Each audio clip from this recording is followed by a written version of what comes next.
احمد صلی علی رسولہ الکریم اما بعد فاعوذ باللہ من الشیطان الرجیم بسم اللہ الرحمن الرحیم رب اشرح لی صدری ویسر لی امری واحلل عقدۃ من لسانی یفقہوا قولی ربی یسر ولا تعسر وتمم بالخیر۔ اللہ کے پاک نام سے چھٹے پارے کا آغاز کرتی ہوں۔ اس رکوع کا عنوان ہے برے کاموں کی تشہیر نہ کرو۔ گفتگو میں نرمی ہو کیونکہ نرمی ہر چیز کو خوبصورت بنا دیتی ہے۔ تو جہانوں کے رب کا پیغام ہے لا یحب اللہ الجہر بالسوء من القول الا من ظلم۔ اللہ تعالیٰ برائی کی بات کے ساتھ آواز بلند کرنا پسند نہیں کرتا مگر جس پر ظلم کیا گیا ہو، اور اللہ تعالیٰ ہمیشہ سے سب کچھ سننے والا، سب کچھ جاننے والا ہے۔ یعنی اس آیت میں ظلم کے بارے میں بتایا جا رہا ہے کہ اللہ تعالیٰ برائی سے نفرت کرتا ہے، خواہ سوچ میں ہو، قول میں ہو یا عمل میں۔ یہاں خاص طور پر زبان سے بری بات کا اعلان کرنا اللہ تعالیٰ کو پسند نہیں۔ یعنی مظلوم اپنے اوپر ہونے والے ظلم کو بتا سکتا ہے، اس کے بارے میں صاحب حق کو بات کرنے کی اجازت ہے۔ اس کے بارے میں رسول اللہ صلی اللہ علیہ وسلم نے یعنی ابو ہریرہ رضی اللہ عنہ سے مروی ہے کہ ایک شخص نبی صلی اللہ علیہ وسلم سے اپنے قرض کا تقاضا کرنے آیا اور سخت گفتگو کرنے لگا۔ صحابہ غصے میں اس کی طرف بڑھے، لیکن رسول اللہ صلی اللہ علیہ وسلم نے فرمایا اسے چھوڑ دو، کیونکہ صاحب حق کہنے کا حق رکھتا ہے، یعنی چونکہ اس کا قرضہ ادا کرنا تھا۔ پھر آپ نے فرمایا اس کے قرض والے جانور کی عمر کا ایک جانور اس کو دے دو۔ صحابہ نے عرض کیا یا رسول اللہ صلی اللہ علیہ وسلم، اس سے زیادہ عمر کا جانور تو موجود ہے لیکن اس جیسا نہیں، یعنی جو اس سے قرض کے طور پر لیا گیا تھا جانور۔ آپ نے فرمایا وہ زیادہ والا ہی دے دو، کیونکہ سب سے اچھا آدمی وہ ہے جو دوسروں کا حق پوری طرح ادا کرے۔ اس سے یہ بھی پتہ چلتا ہے کہ اللہ کو بری باتیں بیان کرنا پسند نہیں، لیکن دوسری بات یہ بھی ہے کہ اس بات کی رخصت ہے کہ ظالم کے خلاف اپنے اوپر ظلم کا اظہار کر سکتا ہے وہ۔ اور اگر تم نیکی کا اعلان کرو، اسے چھپاؤ یا کسی برائی سے درگزر کرو تو بلا شبہ اللہ تعالیٰ ہمیشہ سے بہت معاف کرنے والا، پوری قدرت رکھنے والا ہے۔ یعنی ہمیشہ چھپا کر نیکی کرنے کا موقع نہیں ہوتا۔ ہمیں اپنی نیت کو درست کرنے کو کہا گیا ہے، نہ کہ نیکی کے کام کو چھوڑنے کو۔ کسی کو معاف کرنا صرف اس وقت آسان ہوتا ہے جب وہ یہ چاہے کہ اسے معاف کر دیا جائے، اور ہم میں سے کون اس بات کا دعویٰ کر سکتا ہے کہ ہم نے کوئی غلط کام نہیں کیا یا دوسرے کی برائی نہیں کی؟ اور اگر دوسروں سے درگزر کرو گے تو اللہ تعالیٰ بھی خوب معاف کرنے والا ہے۔ یعنی جو ہم سے غلطیاں سرزد ہوئی ہیں، پھر اللہ تعالیٰ ہمیں بھی معاف کر دے گا۔ اس سوچ کے ساتھ دوسرے کی غلطی کو معاف کریں۔ اگر اپنے ساتھ کوئی زیادتی ہوئی ہے تو اس کو کوشش کریں کہ معافی کی طرف ہی لے کے جائیں۔ حضرت ابو بکر صدیق رضی اللہ عنہ کا واقعہ ہمارے سامنے بہترین مثال ہے کہ حضرت ابو بکر رضی اللہ عنہ جب حضرت عائشہ پر الزام لگانے والوں میں شامل تھے، اپنے ایک رشتہ دار کے بارے میں سوچ لیا کہ ان کا وظیفہ بند کر دینا ہے، تو اللہ تعالیٰ نے اس پر سورہ نور میں حضرت ابو بکر صدیق کو ان کو معاف کرنے کا حکم فرمایا کہ کیا تم نہیں چاہتے کہ اللہ تمہیں معاف فرما دے؟ تو گناہوں کی بخشش کے لیے صرف استغفار کی ہی تسبیح نہیں بلکہ لوگوں کو معاف کرنا بھی چاہیے۔ حضرت علی رضی اللہ عنہ سے مروی ہے کہ ہم نے رسول اللہ صلی اللہ علیہ وسلم کے تلوار کے دستے میں یہ لکھا ہوا پایا کہ جو تم پہ ظلم کرے اس سے درگزر کرو۔ ہمارا کیا معاملہ ایسا ہوتا ہے کہ ہم پر کوئی ظلم کرتا ہے، ایک بات کوئی کہہ جائے تو وہ جائے کہاں، ہم جب تک اس کی بات کا جواب نہیں دیں گے۔ اس کا یہ مطلب نہیں کہ انسان ظلم سہتا ہی چلا جائے، بلکہ یہ کہ ظلم کو دور کرنے کے لیے ظالمانہ رویہ اختیار نہ کرے، احسن تدبیر کے ساتھ اس کو دور کیا جائے۔ رشتہ توڑنے والوں کے ساتھ رشتہ جوڑو۔ اصل جو برائی ہے بڑائی جو ہے وہ اللہ تعالیٰ کی ہے۔ کبھی ہم چھوٹے بھی بن جائیں تو کوئی بات نہیں، بڑائی کس کی ہونی چاہیے؟ اللہ رب العزت کی بڑائی ہونی چاہیے۔ ہمارے کیا اوقات، تو رب العزت کی ہے اصل بڑائی، تو ہم بہت چھوٹے ہیں، ہمیں کیا کرنا چاہیے؟ پھر اللہ کے آگے جھکتے ہی رہنا چاہیے۔ جو ہمارے ساتھ برا کرے اس پر احسان کرو اور بڑے دل کا کام کرو۔ حضرت عمر رضی اللہ عنہ کی روایت ہے کہ جو شخص رحم نہیں کرتا اس پر رحم نہیں کیا جاتا، جو معاف نہیں کرتا اسے معافی نہیں ملتی، جو درگزر نہیں کرتا اس سے بھی درگزر نہیں کیا جاتا، جو توبہ قبول نہیں کرتا اس کی بھی توبہ قبول نہیں کی جاتی، جو گناہ سے خود نہیں بچتا اس سے بھی بچایا نہیں جاتا۔ ہمیشہ صرف اپنے حقوق کا خیال نہیں رکھنا چاہیے، کبھی دوسرے کے حق کو بھی اسے بڑھ کر دینا چاہیے۔ کیا ہم نے کبھی درگزر کا راستہ اختیار کیا؟ اگر ہم چاہتے ہیں کہ اللہ تعالیٰ ہمارے گناہوں کو معاف کر دے، کون ہے کہ جو گناہ نہیں کرتا؟ ہر ایک سے گناہ سرزد ہوتے ہیں، تو ہمیں سوچ لینا چاہیے کہ جب ہم کسی سے انتقام لیں گے تو اللہ تعالیٰ بھی اوپر بیٹھا ہے انتقام لینے کے لیے۔ یقیناً جو لوگ اللہ تعالیٰ اس کے رسولوں کے ساتھ کفر کرتے ہیں اور وہ ارادہ رکھتے ہیں کہ اللہ تعالیٰ اس کے رسولوں کے درمیان فرق کریں، اور وہ کہتے ہیں کہ ہم کسی پر ایمان لاتے ہیں، کسی کا کفر کرتے ہیں، اور وہ ارادہ رکھتے ہیں کہ اس کے درمیان ہی میں کوئی راستہ بنا لے، یہی لوگ حقیقی کافر ہیں، اور ہم نے کافروں کے لیے ذلیل کرنے والا عذاب تیار کر رکھا ہے۔ یعنی بعض کہتے ہیں کہ ہم اللہ کو تو مانتے ہیں پر فلاں رسول کو نہیں مانتے، اور بعض کہتے ہیں کہ ہم فلاں اور فلاں رسول کو نہیں مانتے، یعنی کچھ رسولوں کو مان لیا، کچھ کا انکار کر دیا۔ تو یہ کیا چیز ہے کہ نہ ادھر کے نہ ادھر کے۔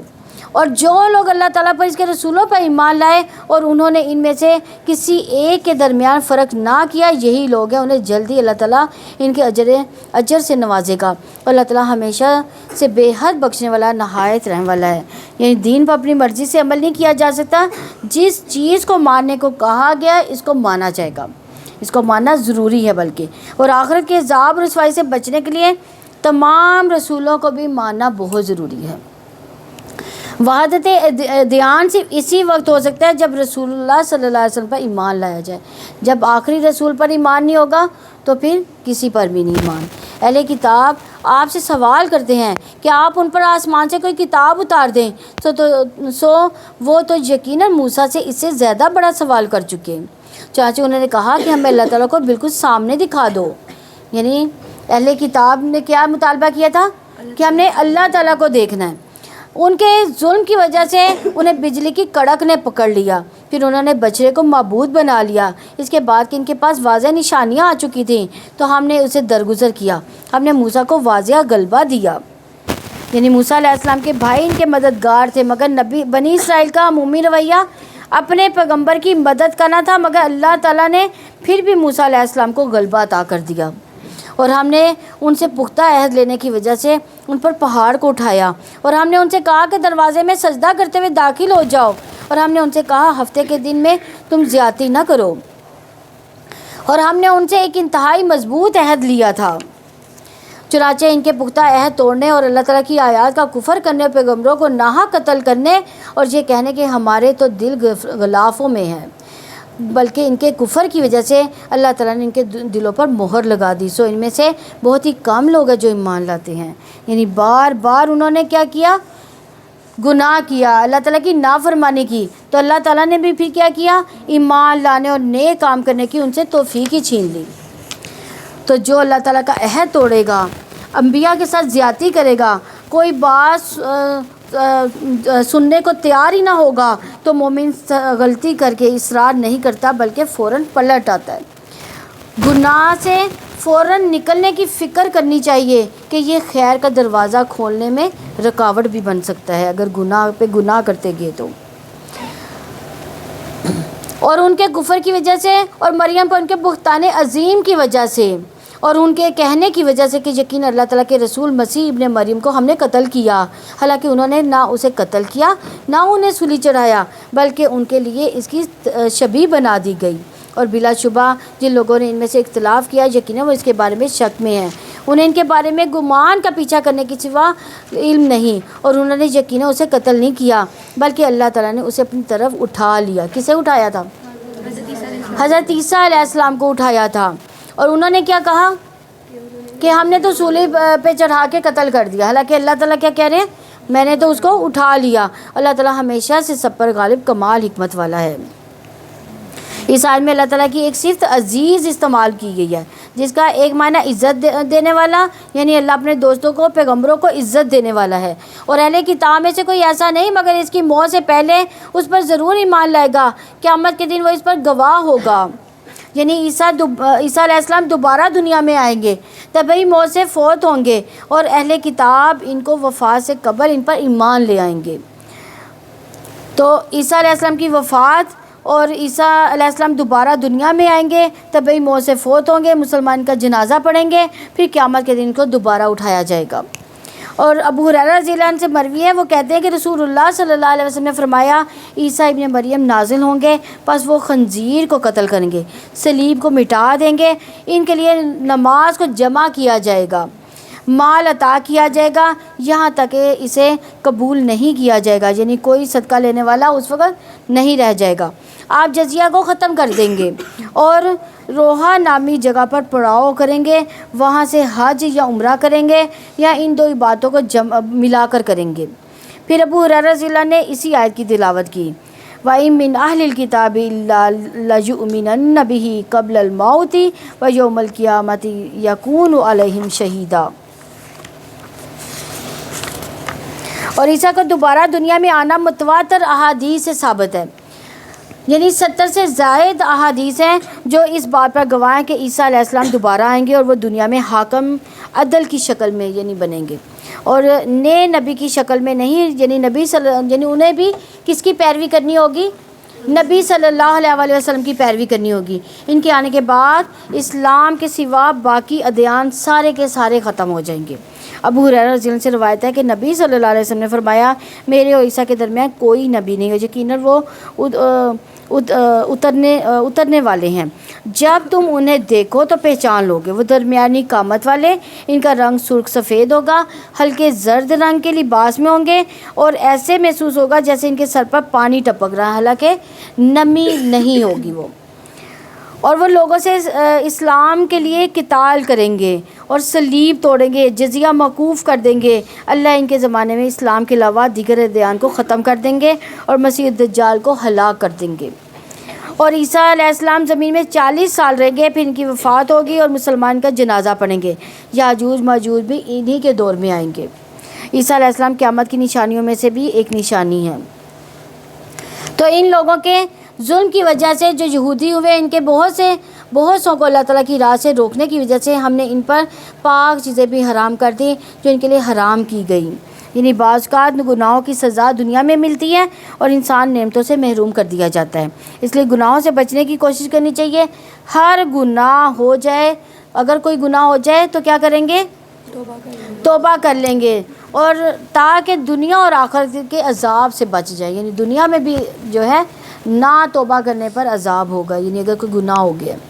اور ان کے سود لینے کی وجہ سے، حالانکہ یقیناً ان سے منع کیا گیا تھا، ان کے لوگوں کے مال کو باطل طریقے سے کھانے کی وجہ سے، اور ہم نے ان میں سے کافروں کے لیے دردناک عذاب تیار کر رکھا ہے، لیکن ان میں سے جو علم پختہ کار اور ایمان والے ہیں اور اس پر بھی ایمان لاتے ہیں جو آپ کی طرف نازل کیا گیا اور جو آپ سے پہلے نازل کیا گیا، اور نماز قائم کرنے والے ہیں، زکوٰۃ ادا کرنے والے ہیں، اللہ تعالیٰ اور آخرت کے دن پر وہ ایمان لانے والے ہیں، یہی لوگ ہیں، جلد ہی ہم ان کو اجر عظیم دیں گے۔ یعنی یہاں مومنوں کے ساتھ الراسخون فی العلم کی بات کی گئی ہے، یعنی مضبوط لوگ، مضبوط علم والے لوگ۔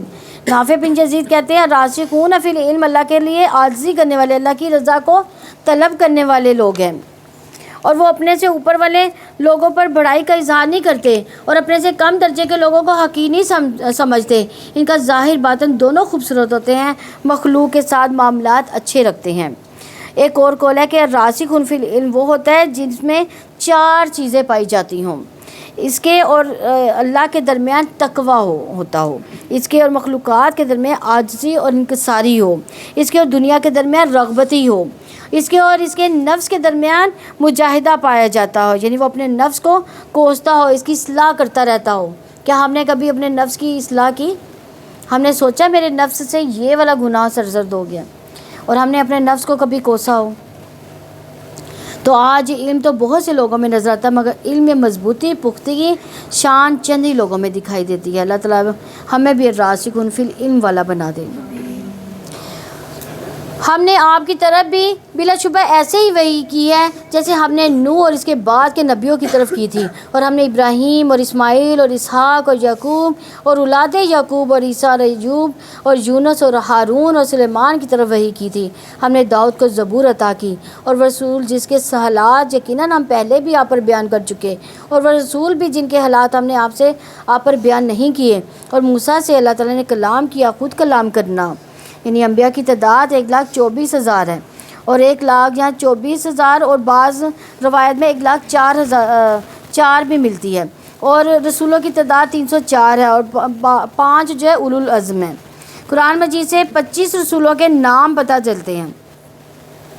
محمد رسول اللہ صلی اللہ علیہ وسلم تک بے شمار رسول ہیں جن کا ذکر قرآن میں نہیں بھی ملتا، کچھ چند ایک کا ملتا ہے، سب کا نہیں ملتا۔ وہ رسول خوشخبری دینے والے، ڈرانے والے تھے تاکہ لوگوں کے لیے رسولوں کے بعد اللہ تعالیٰ پر کوئی حجت نہ رہے، اور اللہ تعالیٰ ہمیشہ سے سب پر غالب کمال حکمت والا ہے، لیکن اللہ تعالیٰ اس پر گواہی دیتا ہے جو کہ اس نے آپ پر اتارا ہے، اور اس نے اسے اپنے علم سے اتارا، اور فرشتے بھی گواہی دیتے ہیں، اور اللہ تعالیٰ کافی گواہ ہے۔ یعنی قرآن اور حدیث کا علم اللہ تعالیٰ کا علم ہے، اور دنیا کا باقی علم بندوں کا علم ہوتا ہے۔ عقل مند وہ ہے جو اللہ کے علم سے فائدہ اٹھائے اور اس کی روشنی میں اپنی زندگی بسر کرے۔ عطا فرماتے ہیں کہ جب ہمیں سے کوئی قرآن سیکھ جاتا تو ابو عبد الرحمن اسلمی فرماتے کہ تم نے اللہ کا علم لے لیا، اور تم میں سے افضل وہی ہو سکتا ہے جو اس پر اب عمل کرے۔ باقی علوم کے لیے ہم جان لڑا دیتے ہیں، اور جو علم اللہ تعالیٰ کی طرف سے اس کو حاصل نہیں کرنا چاہتے۔ کیا کبھی ہم نے سوچا کہ یہ علم جو ہے سب سے پہلے حاصل کریں، یا کم از کم اس علم کے ساتھ ساتھ اس کو بھی لیتے جائیں؟ کامیاب وہی ہے جو اللہ کے علم کو اپنی زندگی میں اپنا لے۔ یقیناً جن لوگوں نے کفر کیا اور اللہ تعالیٰ کے راستے سے روکا وہ یقیناً گمراہ ہو گئے، بہت دور کا گمراہ ہو جانا۔ یقیناً جن لوگوں نے کفر کیا، ظلم کیا، اللہ تعالیٰ ہمیشہ سے ایسا نہیں ہے کہ انہیں بخش دے، اور نہ ہی یہ کہ ان کو کسی راستے کی ہدایت دے مگر جہنم کا راستہ جس میں وہ ابد الآباد تک ہمیشہ رہنے والے ہیں، اور یہ اللہ تعالیٰ پر ہمیشہ سے بہت ہی آسان ہے۔ اے لوگو، یقیناً رسول تمہارے پاس تمہارے رب کی جانب سے حق لے آیا، چنانچہ تم ایمان لے آؤ، تمہارے لیے یہی بہتر ہوگا، اور اگر تم کفر کرو گے تو بلا شبہ اللہ تعالیٰ ہی کا ہے جو بھی آسمانوں میں جو زمین میں ہے، اور اللہ تعالیٰ ہمیشہ سے سب کچھ جاننے والا کمال حکمت والا ہے۔ اہل ایمان اپنے دین میں حد سے نہ گزرو اور اللہ تعالیٰ پر حق کے علاوہ کچھ نہ کہو، یقیناً مسیح عیسیٰ ابن مریم اللہ تعالیٰ کا رسول، اس کا کلمہ ہے جس نے ایک مریم کی طرف القاء کیا، اور اس کی طرف سے ایک روح ہے۔ چنانچہ اللہ تعالیٰ اس کے رسولوں پر ایمان لے آؤ، اور مت کہو کہ 3 ہے، تم باز آ جاؤ، یہی تمہارے لیے بہتر ہے۔ یقیناً اللہ تعالیٰ صرف ایک ہی معبود ہے، وہ پاک ہے کہ اس کا کوئی اولاد اور اس کی کوئی اولاد ہو، اسی کا ہے جو بھی آسمانوں میں ہے جو بھی زمین میں ہے، اور اللہ تعالیٰ ہی وکیل کافی ہے۔ یعنی لا تغلو فی دینکم، اللہ تعالیٰ کے بارے میں حق اور سچ پر مبنی بات ہی کہنی چاہیے۔ یعنی کسی چیز کے بارے میں یہ کہنا ہے کہ قرآن میں لکھا ہوا ہے جبکہ نہ لکھا ہو، یہ بات جھوٹ ہے۔ یا یہ کہہ دینا کہ میں نے سوچا اللہ تعالیٰ بھی یہ کہتا ہوگا، اس طرح سے بھی ہم اکثر الفاظ کہہ دیتے ہیں نا، اللہ تعالیٰ کے نام سے منسوب کر دیتے ہیں، تو یہ بھی نہیں کہنا چاہیے۔ اگر دیکھیں تو دین میں غلو کا کیا مطلب ہے؟ یہود نے دین میں غلو کرتے ہوئے عیسیٰ علیہ السلام اور محمد صلی اللہ علیہ وسلم کو نبی نہیں مانا۔ عیسائیوں نے نبی صلی اللہ علیہ وسلم کو ماننے سے انکار کر دیا، اور حضرت عیسیٰ علیہ السلام کو نبی ماننے کی بجائے اللہ کا بیٹا قرار دے دیا۔ مسیح اس بات پر ہرگز آ نہیں رکھے گا کہ وہ اللہ تعالیٰ کا بندہ ہو، نہ ہی مقرب فرشتے، اور جو اس کی عبادت سے آ رکھے اور تکبر کرے تو عنقریب اللہ تعالیٰ سب کو اپنے پاس جمع کرے گا۔ یعنی عیسیٰ علیہ السلام اس بات میں آر محسوس نہیں کرتے کہ وہ اللہ کے بندے ہیں۔ عیسیٰ علیہ السلام نے کبھی بھی خود کو اللہ کا بیٹا نہیں کہا، وہ اللہ تعالیٰ کے آگے جھکنے والے، فرما برداری کرنے والے ہیں تھے۔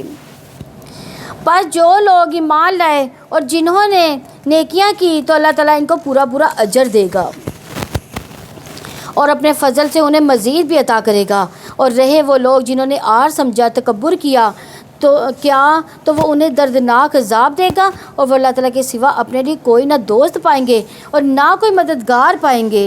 یعنی بندہ اپنی حیثیت میں کام کرتا ہے لیکن اللہ اپنی شان کے مطابق دیتا ہے۔ بندوں کے لیے کیے گئے کام کا حق بندے ادا نہیں کر سکتے، لیکن بندوں کی غلامی سے نکل کر صرف اللہ کی رضا کے لیے کام ہے، اور اللہ تعالیٰ ہم سے راضی ہو جائے، اس نیت کو ساتھ رکھ کے کام کرنا چاہیے، اور اس کی قدر پھر جو ہے کام کی اللہ تعالیٰ اور بڑھا دیتے ہیں۔ اللہ تعالیٰ سے دعا ہے کہ اللہ ہم سب کی کوشش کو اپنی شان کے مطابق قبول فرمائے۔ اے لوگوں، تمہارے پاس تمہارے رب کی جناب سے ایک واضح دلیل آئی ہے، اور ہم نے تمہاری جانب ایک واضح نور اتار دیا۔ یہی نور یہاں پہ کیا چیز ہے؟ نور سے مراد قرآن، اور اللہ کا رسول صلی اللہ علیہ وسلم آ چکا۔ اب ان کے ہوتے ہوئے بھی جو محروم رہنا چاہے وہ اپنی جان پر خود ہی ظلم کرے گا۔ اب کوئی نہیں کہہ سکتا کہ میرے پاس ہدایت کا کوئی ذریعہ نہ تھا۔ یعنی ہمارے پاس کون سی چیزیں آ چکی ہیں ہدایت کے لیے؟ قرآن اور سنت، یعنی قرآن و حدیث، یہ دو چیزیں اگر ان پر عمل کریں گے تو پھر ہم راہ راست پر ہوں گے، ورنہ ہم ظالم کہلائیں گے۔ چنانچہ جو لوگ اللہ تعالیٰ پر ایمان لائے، انہوں نے اللہ تعالیٰ کے دین کو مضبوطی سے تھام لیا، تو ان قریب وہ انہیں اپنی رحمت اور اپنے فضل میں داخل کرے گا، انہیں اپنی طرف سے سیدھے راستے کی ہدایت دے دے گا۔ جو ایمان لائے گا، اللہ کا سہارا مضبوطی سے پکڑے گا، اسی کے سپرد اپنے سارے معاملات کر دے گا، تو ہر غم، ہر مشکل سے پھر اللہ تعالیٰ کی مدد اس کو ملے گی، اور اللہ تعالیٰ پھر اس پر اپنا فضل فرمائے گا، انہیں اپنی طرف سے سیدھے راستے کی رہنمائی عطا فرما دے گا۔ وہ آپ سے فتویٰ پوچھتے ہیں، آپ کہتے ہیں اللہ تعالیٰ تمہیں کلالہ کے بارے میں فتویٰ دیتا ہے۔ اگر کوئی شخص فوت ہو کہ اس کی کوئی اولاد نہ ہو، اس کی ایک ہی بہن ہو اور اس کے بہن کا اس کے ترکے میں آدھا ہے، اور وہ بھائی اس بہن کا وارث ہوگا، اگر اس بہن کی اولاد نہ ہو، چنانچہ وارث اگر دو بہنیں ہوں تو ان دونوں کا ترکے میں 2/3 حصہ ہے، اور اگر مرد عورت کئی بہن بھائی ہوں تو ہر مرد کا حصہ 2 عورتوں کے برابر ہے۔ اللہ تعالیٰ تمہارے لیے کھول کر بیان کرتا ہے کہ تم گمراہ نہ ہو جاؤ، اور اللہ تعالیٰ ہر چیز کو خوب جاننے والا ہے۔ یعنی کلالہ کسے کہتے ہیں؟ ایسی میت جس کے بعد دنیا میں نہ والدین ہو نہ ہی اس کی اولاد ہو، لیکن اس نے جو مال چھوڑا، پھر اس کے وارث کون ہوں گے؟ بہن بھائی۔ حضرت عمر رضی اللہ نے جمعے کے دن خطبہ دیا، انہوں نے اللہ کے نبی صلی اللہ علیہ وسلم کا تذکرہ کیا اور ابو بکر صدیق رضی اللہ عنہ کا تذکرہ کیا، اور کہا میں اپنے بار کوئی ایسی چیز نہیں چھوڑا جو میرے یہاں کلالہ سے زیادہ اہم ہے۔ میں نے رسول اللہ صلی اللہ علیہ وسلم سے کسی چیز کے بارے میں اتنی مناجات نہیں کی جتنی کلالہ کے بارے میں، یعنی وہ ایسے کیسز کو بہت اہمیت دیتے تھے، اور آپ صلی اللہ علیہ وسلم نے بھی مجھ سے کسی چیز کے بارے میں اتنی شدت اختیار نہیں فرمائی جتنی کلالہ کے بارے میں فرمائی، یہاں تک کہ آپ صلی اللہ علیہ وسلم نے اپنی انگلی میرے سینے پہ چبوئی اور فرمایا، محمد کیا تمہیں موسم گرما میں نازل ہونے والی آیت کافی نہیں جو سورہ نساء کے آخر میں ہے، جس سے مسئلہ واضح ہو جاتا ہے، اور میں یعنی عمر اگر زندہ رہا تو اس کے بارے میں ایسا واضح فیصلہ کروں گا جس سے ایسا شخص بھی فیصلہ کر سکے گا جو قرآن پڑھتا اور سمجھتا ہو، اور جو نہیں بھی پڑھتا اور سمجھتا ہو۔ اللہ نے سوال کا جواب اس آیت میں ہی دے دیا۔ سورہ مائدہ مدنی ہے، اس میں 124 آیات اور 16 رکوع ہیں۔ یہ صورت آخری دور میں نازل ہوئی، اس کا کوئی حکم بھی منسوخ نہیں ہے۔ اس میں ایمان والوں کو خطاب کر کے بات شروع کی جا رہی ہے، پیچھے یا بنی اسرائیل یا اہل کتاب کہا گیا، اور یہاں ایمان والوں سے خطاب کیا جا رہا ہے۔ اور قرآن مجید میں 88 دفعہ یا ایھا الذین آمنوا کہا گیا، جس میں سے 16 دفعہ اسی صورت میں آیا ہے، یعنی یہ وہ صورت ہے جس میں سب سے زیادہ ایمان والوں کو پکارا گیا ہے۔ تو اللہ جہانوں کے رب کا کلام ہے، اللہ کے نام سے جو وسیع رحمت والا نہایت رحم والا ہے۔ اے لوگوں جو ایمان لائے ہو، معاہدوں کو پورا کرو، تمہارے لیے مویشی جانور حلال کر دیے گئے سوائے ان کے جو تم پر پڑھے جائیں گے، اس حال میں کہ شکار کو حلال سمجھنے والے نہ ہو جبکہ تم حالت احرام میں ہو، بلا شبہ اللہ تعالیٰ جو چاہتا ہے وہ فیصلہ کرتا ہے۔ یعنی وعد و عقود کی پابندی کا یہاں پہ حکم دیا گیا ہے، ایمان والوں کو عہد و پیمان پورے کرنے کا حکم دیا جا رہا ہے۔ کہ انس بن مالک کہتے ہیں رسول اللہ صلی اللہ علیہ وسلم نے ہم نے خطبہ دیا اور خطبے میں فرمایا، اس شخص میں ایمان نہیں جس میں امانت نہیں، اور اس کا دین ہے جس میں عہد کی پابندی نہیں۔ ہمارے ہاں دینداری نماز روزہ حج پردہ وغیرہ کو سمجھا جاتا ہے، یہی ہم سمجھتے ہیں نا کہ نماز روزہ حج یا پردہ یہی دینداری ہے، یہ دین کا ایک حصہ ہے۔ معاملات اور عہد کی پابندی بھی دینداری ہے۔ نبی صلی اللہ علیہ وسلم نے فرمایا، جو قوم عہد شکنی کرتی ہے اس میں قتل و غارت پھیل جاتی ہے۔ ایک اور روایت میں آتا ہے، جو قوم عہد شکنی کرتی ہے اس پر اس کے دشمن کو مسلط کیا جاتا ہے۔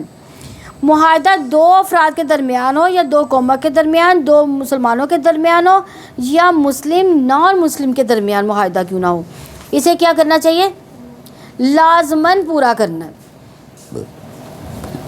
اے لوگوں جو ایمان لائے ہو، اللہ تعالیٰ کی نشانیوں کو بے حرمتی نہ کرو، اور نہ حرمت والے مہینوں کی، اور نہ حرم کی قربانی کی، نہ پٹے ڈالے گئے جانوروں کی، نہ حرمت والے گھر جانے کے ارادے کرنے والوں کی جو اپنے رب کا فضل اور رضا مندی تلاش کرتے ہیں، اور جب تم احرام کھول دو تو شکار کرو، اور کسی قوم کی دشمنی اس نے تمہیں مسجد حرام سے روکا تھا، تمہیں ہرگز اس بات کا مجرم نہ بنا دے کہ تم حد سے بڑھ جاؤ، اور تم نیکی اور تقوی پر ایک دوسرے سے تعاون کرو، اور گناہ اور زیادتی پر ایک دوسرے سے تعاون نہ کرو۔ اللہ تعالیٰ سے ڈر جو بلا شبہ اللہ تعالیٰ سخت سزا دینے والا ہے۔ یعنی احرام کھولنے کے بعد شکار کی اجازت دی جا رہی ہے، یہاں پہ لازمی حکم نہیں ہے، یعنی ضروری نہیں کہ احرام کھول دیا اب شکار لازمی ہے، لیکن احرام کی حالت میں جو پابندیاں تھیں وہ ختم ہوگی۔ کسی قوم کی دشمنی تمہیں اس سے زیادتی کرنے پر آمادہ نہ کرے۔ دین کا زبردست اصول ہے یہ، اسلام کی خوبصورت تعلیم۔ مسلمانوں کے ساتھ مکہ والوں نے بہت زیادتی کی تھی، اب مکہ فتح ہو چکا، راستے کھل چکے، مسلمان اب طاقتور ہیں، اب مسلمان چاہیں تو اپنے دشمنوں کے خلاف خوب انتقام لے سکتے ہیں۔ لیکن یہاں کیا کہا جا رہا ہے؟ ایسا نہ کرو، دشمن کے ساتھ تم بھی ویسی زیادتی نہ کرو۔ تو کیا فرمایا؟ وَتَعَاوَنُوا عَلَى الْبِرِّ وَالتَّقْوَىٰ۔ البر میں ہر طرح کی نیکی شامل آ جاتی ہے، ایمان، عقائد، عبادات، اخلاقیات، معاملات کی نیکی۔ لیکن اگر تقویٰ جو ہے بر کے مقابلے میں آئے تو اس کا مطلب گناہوں سے بچنا۔ البر کا مطلب ہے نیکی کمانا۔ تو دین دو طرح سے مکمل ہوتا ہے، ایک طرف انسان اچھے کام کرے، دوسرا غلط کام چھوڑ دے، تو یہ دین جو ہے مکمل ہوتا ہے۔ نیکی کے کاموں پر ایک دوسرے کی مدد کرو، گناہ کے کاموں میں مدد نہ کرو۔ اگر لگے کہ آپ کا ساتھی گناہ کی طرف مائل ہو رہا ہے تو پھر اس کی مدد نہیں کرنی۔ یہ کام وصیت ہے جو اہل ایمان کو کی جا رہی ہے، نیکی کے کام میں تعاون کی دعوت دی جا رہی ہے۔ اس کی وجہ یہ ہے کہ بعض اوقات کچھ نیکی کے کام ایسے ہوتے ہیں جو اکیلے نہیں کیے جا سکتے، یعنی کوئی ساتھ دے، ساتھ ہو کر چلے تو پھر ہی نیکی کے کام کی جا سکتے۔ جیسے امر بالمعروف، اس کے لیے ایک گروہ کا ہونا ضروری ہے۔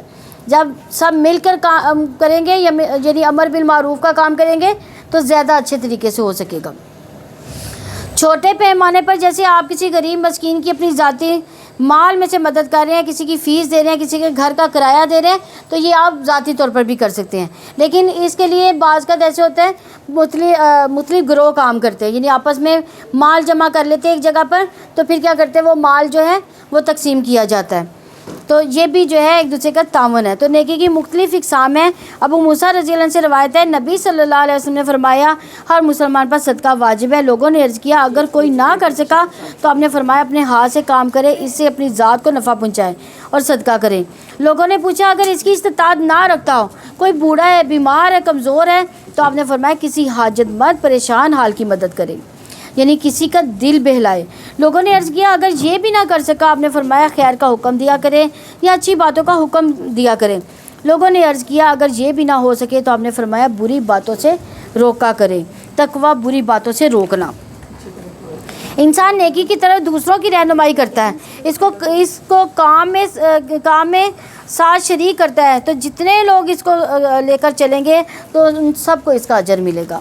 اسی لیے نبی کریم صلی اللہ علیہ وسلم نے فرمایا جس نے بھلائی کا راستہ دکھایا تو اسے اتنا ہی اجر ملتا ہے جتنا کہ اس نے کرنے والے کو ملتا ہے۔ اس آیت میں دو چیزوں سے روکا جا رہا ہے کہ جیسے نبی صلی اللہ علیہ وسلم نے فرمایا جو شخص کسی ناحق مقدمے میں کسی کی مدد کرے وہ تب تک اللہ کی ناراضگی میں رہتا ہے جب تک چھوڑ نہ دے۔ اس لیے اس پیشے کو بہت سوچ سمجھ کر کرنا چاہیے۔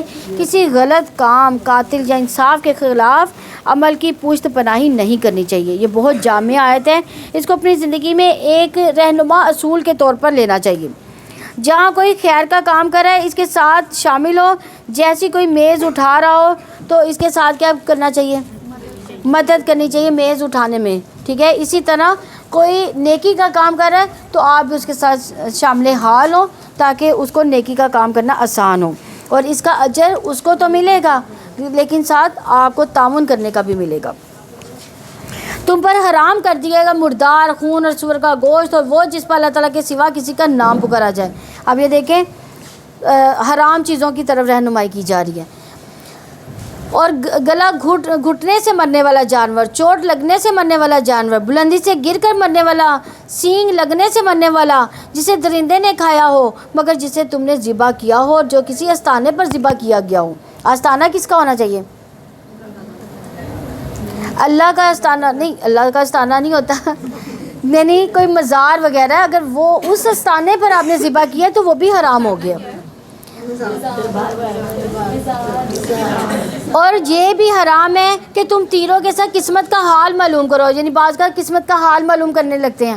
آج کل تو وہ تسبیحاں چلتی نا، پہلے تیروں کے ذریعے حال معلوم کیا جاتا تھا، آج کل تسبیح کے ذریعے حال معلوم کیا جاتا ہے.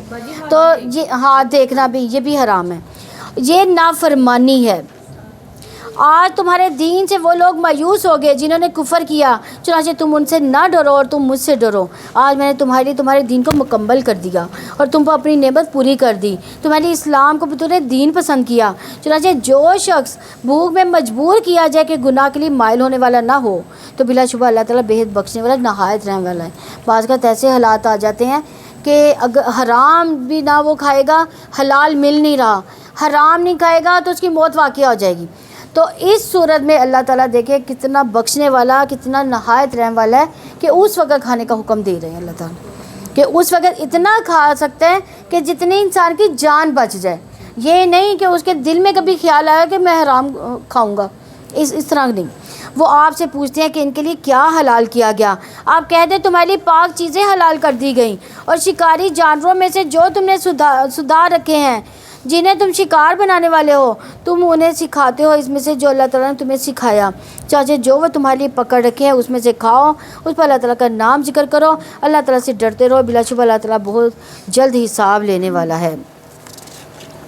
یعنی اس آیت سے جو بڑی خاص بات پتہ چلتی ہے کہ ان والوں کی بڑی فضیلت ہے، یہاں تک کہ وہ کتا بھی جسے شکار کی تعلیم دی گئی ہو.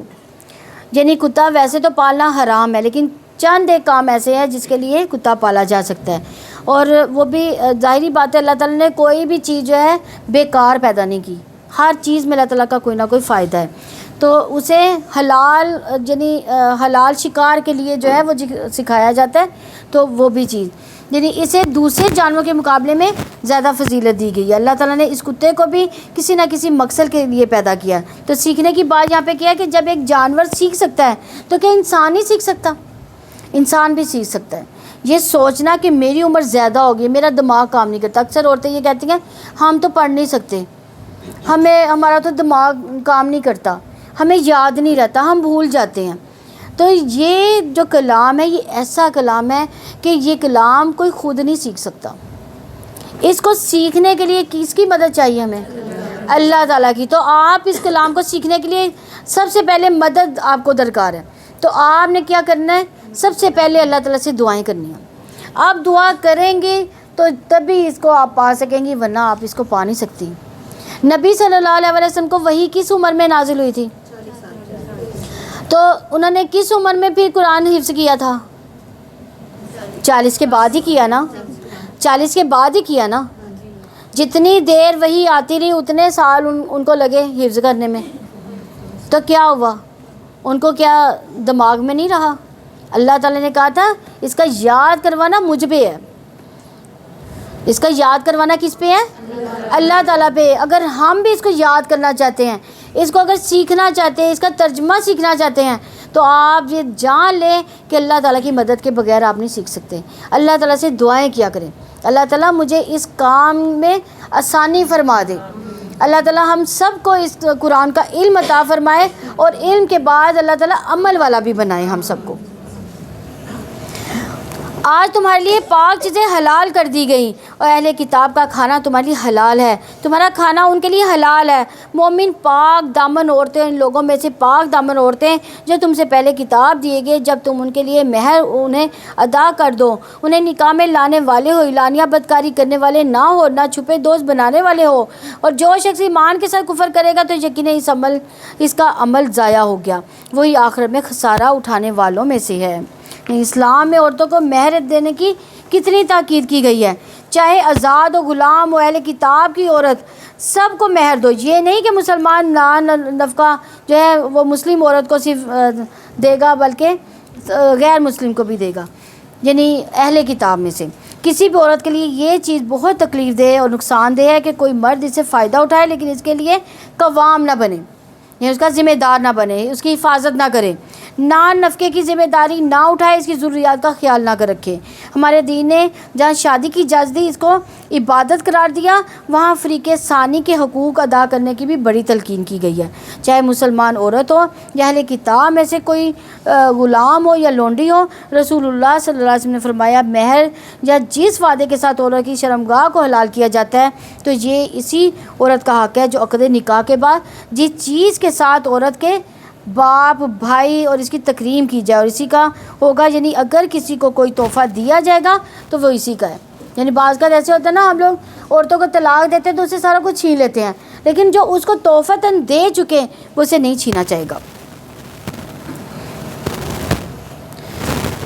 اے لوگوں جو ایمان لائے ہو، جب تم نماز کے لیے اٹھو تو اپنے چہروں اپنے ہاتھوں کو کونیوں تک دھو لو اور اپنے سروں کو مسح کر لو، اپنے پاؤں کو ٹخنوں تک دھو لو۔ اگر تم جنابت میں ہو غسل کر لو، اگر تم مریض ہو یا سفر میں ہو یا تم میں سے کوئی قضائے حاجت سے آیا ہو یا تم نے عورتوں سے مباشرت کی ہو، پھر تم پانی نہ پاؤ تو پاک مٹی سے تیمم کرو، سو اپنے چہروں اور ہاتھوں پر اسے مسح کر لو۔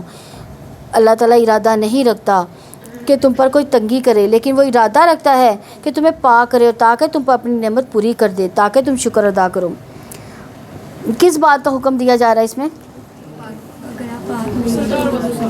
غسل اور تیمم کا۔ تیمم کیا چیز ہے؟ کب تیمم کب کیا جائے گا؟ جب پانی میسر نہ ہو تو تیمم کیا جائے گا۔ کیسے کیا جائے گا؟ ہاں، پہلے مٹی پر ہاتھ مارے جائیں گے، پھر اس کو اگر زیادہ مٹی لگی ہے تو اس کو جھاڑ کر پہلے منہ پر، پھر رائٹ ہاتھ پر اور پھر لیفٹ ہاتھ پر، بس۔ یعنی پوری طرح یہ نہیں ہے کہ اپنے آپ کو مٹی میں لت پت کرنا ہے، ایسے نہیں ہے تیمم۔ تیمم صرف، اور یہ اللہ تعالیٰ کا پاک، دیکھیں ہم نے وہ عمل کرنا ہے جو حدیث سے ثابت ہے۔ پاک کرنا کس کا کام ہے؟ اللہ تعالیٰ کا۔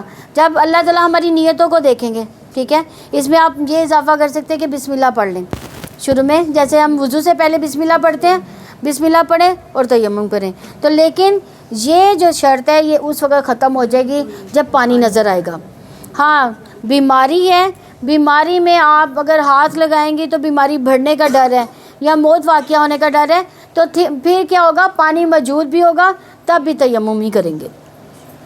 اور اپنے اوپر اللہ تعالیٰ کی نعمت کو یاد کرو، اس کے عہد کو بھی جو اس نے تم پر مضبوط باندھا تھا، جب تم نے کہا تھا کہ ہم نے سنا، ہم نے مانا، اللہ تعالیٰ سے ڈر جاؤ، بلا شبہ اللہ تعالیٰ سینوں والی بات کو خوب جاننے والا ہے۔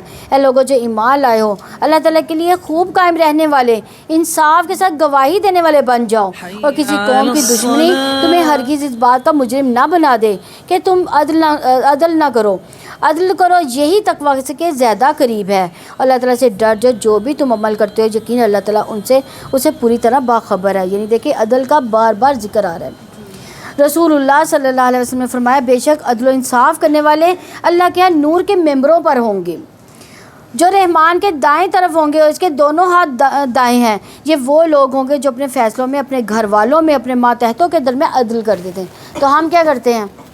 ہمارے بہن بھائی ناجائز بھی کسی سے لڑ رہے ہیں تو ہم پھر بھی اسی کا ساتھ دے رہے ہیں، یہ ہمارے گھر والے ہیں، ہم اس کا ہر حال میں ساتھ دیں گے۔ تو یہ کیا ہے؟ ناانصافی۔ تو آپ نے دیکھا کہ نبی صلی اللہ علیہ وسلم کا قول ہے کہ وہ جو عدل کرنے والے ہیں وہ نور کے ممبروں پر ہوں گے۔ ان لوگوں سے جو ایمان لائے، جنہوں نے نیکیاں کی، اللہ تعالیٰ نے وعدہ کیا ہے کہ ان کے لیے بڑی بخشش اور بہت بڑا اجر ہے۔ اور جن لوگوں نے کفر کیا، ہماری آیات کو جھٹلایا، ایسے لوگ دوزخ والے ہیں۔ اے لوگوں جو ایمان لائے ہو، اپنے اوپر اللہ تعالیٰ کی نعمت کو یاد کرو، جب کچھ لوگوں نے ارادہ کیا تھا کہ وہ تمہاری طرف اپنے ہاتھ بڑھائیں، چنانچہ اللہ تعالیٰ نے ان کے ہاتھوں کو تم سے روک دیا۔ اللہ تعالیٰ سے ڈر جاؤ، بس لازم ہے کہ مومن اللہ تعالیٰ پر توکل کرے۔ یہ بھی اللہ تعالیٰ کا بڑا فضل ہے کہ اللہ دشمن کو جنگ سے روک دے، اللہ تعالیٰ مسلمانوں کو غلبہ دے دے۔ اور بلا شبہ یقین اللہ تعالیٰ نے بنی اسرائیل سے پختہ عہد لیا تھا، ہم نے ان میں سے 12 کو سردار مقرر کیا۔ اللہ تعالیٰ نے کہا کہ میں بلا شبہ تمہارے ساتھ ہوں، اگر تم نے نماز قائم کی، زکوٰۃ ادا کی، میرے رسولوں پر ایمان لائے، ان کو قوت دی، اللہ تعالیٰ کو قرض حسنہ دیا، تو میں ضرور بر ضرور تمہارے گناہ تم سے دور کر دوں گا اور تمہیں ضرور بر ضرور جنتوں میں داخل کروں گا جن کے نیچے سے نہریں بہتی ہیں، چنانچہ اس کے بعد بھی تم میں سے جس نے کفر کیا تو یقیناً وہ سیدھی راہ سے بھٹک گیا۔ یعنی اس سے پتہ چلتا ہے کہ نماز، زکوٰۃ، رسولوں پر ایمان کے ساتھ ساتھ قرض حسنہ بھی ضروری ہے۔ قرض حسنہ کیا ہے؟ صدقہ کرنا، اللہ کی راہ میں دینا، یہ قرض حسنہ ہے۔ تو اس کے لیے اللہ تعالیٰ نے کیا خوشخبری دی؟ پھر جنتوں کی خوشخبری دی ہے۔ چنانچہ ان کا اپنا معاہدہ توڑنے کی وجہ سے ہم نے ان پر لعنت کی، ہم نے ان کے دلوں کو سخت کر دیا کہ وہ کلام کو اس جگہ سے بدل دیتے، اور جو نصیحت انہیں کی گئی تھی اس کے ایک حصے کو وہ بھلا بیٹھے ہیں، ان میں سے تھوڑے لوگوں کے سوا، اور آپ ہمیشہ ان کی کسی نہ کسی خیانت سے آگاہ ہوتے رہیں گے۔ چنانچہ آپ ان کو معاف کر دیں اور ان سے درگزر کریں، یقیناً اللہ تعالیٰ احسان کرنے والے سے محبت کرتا ہے۔ یعنی اسی سے اس صورت کا آغاز میں عہد کی پابندی لی گئی ہے کہ جب انسان گناہ کرتا ہے تو دل پر ایک سیاہ دبا لگ جاتا ہے، اور جب بندہ توبہ نہیں کرتا تو پھر کیا ہوتا ہے؟ پورا کا پورا دل کالا ہو جاتا ہے، اور وہ کالا دل جو ہے وہ کیا ہوتا ہے؟ پھر سخت ہو جاتا ہے دل۔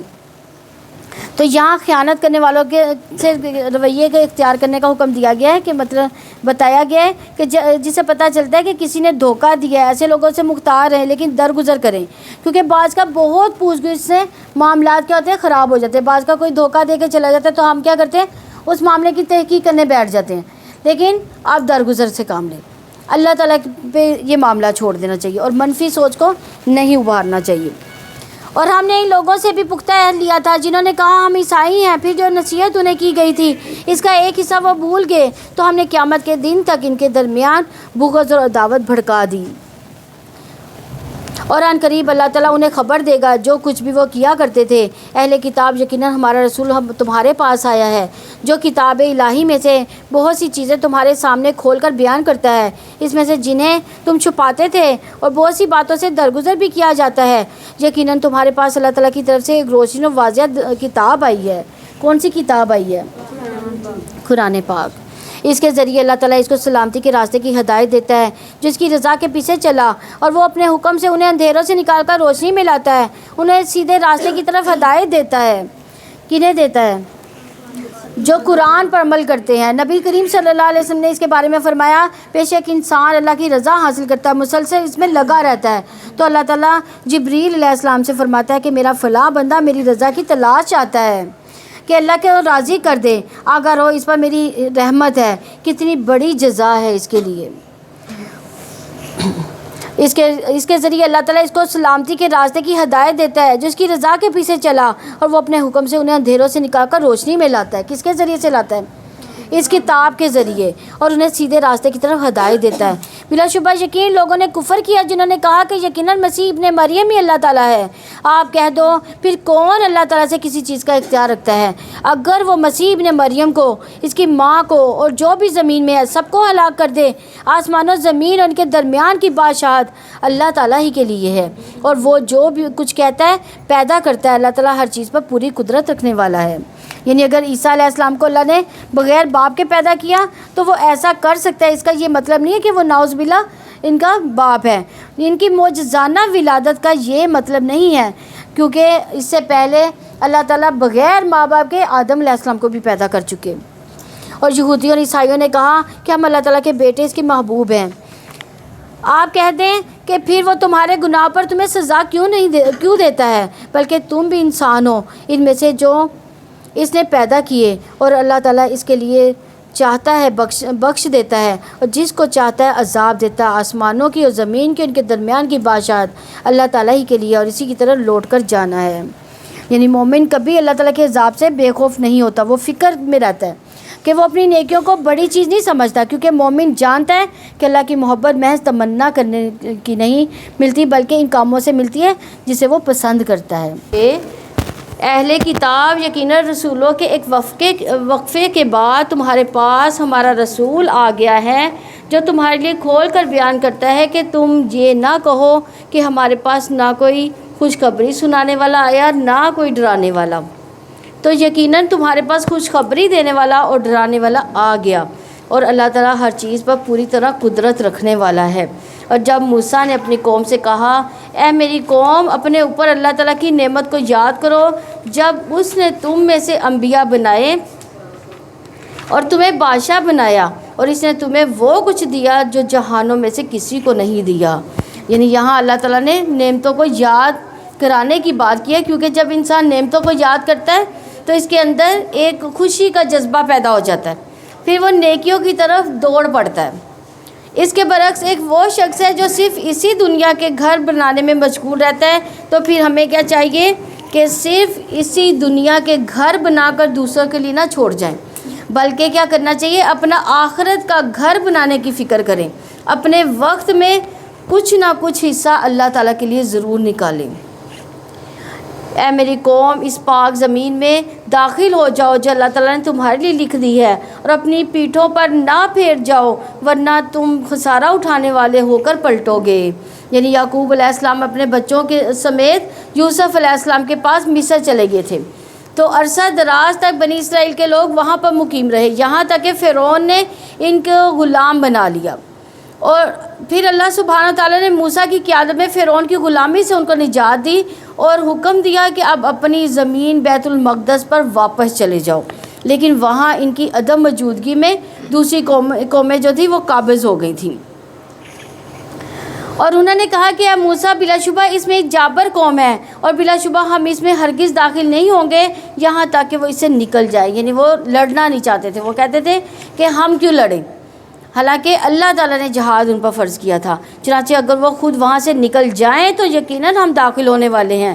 ان لوگوں میں سے 2 آدمیوں نے کہا جو اللہ تعالیٰ سے ڈرتے تھے، جن پر اللہ تعالیٰ نے انعام کیا تھا، ان پر دروازے سے داخل ہو جاؤ، پھر جب تم اس سے داخل ہو جاؤ گے تو یقیناً تم ہی غالب آنے والے ہو، اور اللہ تعالیٰ ہی پر توکل کرو اگر تم مومن ہو. انہوں نے کہا کہ موسیٰ بے شک ہم اس وقت ہرگز اس میں کبھی داخل نہ ہوں گے جب تک وہ لوگ اس میں رہیں گے، تو تم اور تمہارا رب دونوں جا کر لڑو، یقیناً ہم تو یہاں بیٹھنے والے ہیں.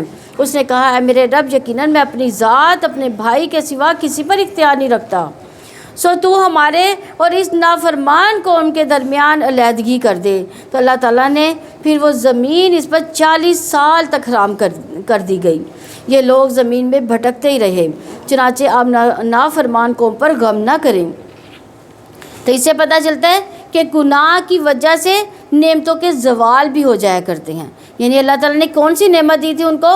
بیت المقدس کی زمین انعام کے طور پر دی تھی، اور صرف یہ فرمایا تھا کہ وہاں جو جابر قوم ہے اس کے ساتھ جنگ کر کے تو یہاں پہ قبضہ کر لو، اور اللہ تعالیٰ نے فتح ان کو دے دینی تھی. لیکن انہوں نے اللہ تعالیٰ کی ناشکری کی، اللہ تعالیٰ کی نافرمانی کی، تو اس کے ساتھ وہ پھر کیا ہوا، ان کو سزا کے طور پر 40 سال تک ان کو بھٹک رہنا پڑا. اور انہیں آدم کے 2 بیٹوں کا برحق واقعہ پڑھ کر سناؤ. جب ان دونوں نے قربانی پیش کی تو ان دونوں میں سے ایک کی قربانی قبول کی گئی، دوسرے کی قبول نہ کی گئی. اس دوسرے نے کہا میں ضرور بر ضرور تجھے قتل کر دوں گا. اس نے جواب دیا کہ بے شک اللہ تعالیٰ تو صرف مقتدیوں ہی سے قبول کرتا ہے. یقیناً اگر تو نے میری جانب اپنا ہاتھ بڑھایا تاکہ تو مجھے قتل کر دے تو میں اپنا ہاتھ تیری جانب بڑھانے والا نہیں کہ میں تجھے قتل کر دوں. یقیناً میں اللہ رب العالمین سے ڈرتا ہوں. یہ کون سا واقعہ ہے؟ یہ حابیل اور قابیل کا واقعہ سنایا جا رہا ہے. یقیناً میں ارادہ رکھتا ہوں کہ میرا اور اپنا گناہ لے کر تم لوٹو. یعنی ایک نے کہا کہ میں تمہیں قتل کر دوں گا، تو دوسرے نے کیا کہا، تو میں تو نہیں قتل کروں گا تمہیں. یعنی اگر وہ بھی کہتا کہ میں تمہیں قتل کر دوں گا تو پھر وہ بھی گناہ میں شامل ہو جاتا. لیکن اس نے کہا میں نہیں تو اپنا ہاتھ بڑھاؤں گا، پھر تم آگ والے بن جاؤ گے. یعنی اس نے کہا کہ اگر تم مجھے قتل کرو گے تو تم آگ میں چلے جاؤ گے، اور ظالموں کی یہی سزا ہے. چنانچہ اس کے نفس نے اس کے لیے اس کے بھائی کے قتل کو پسندیدہ بنا دیا تو اس نے اسے قتل کر دیا. چنانچہ وہ خسارہ اٹھانے والوں میں سے ہو گیا.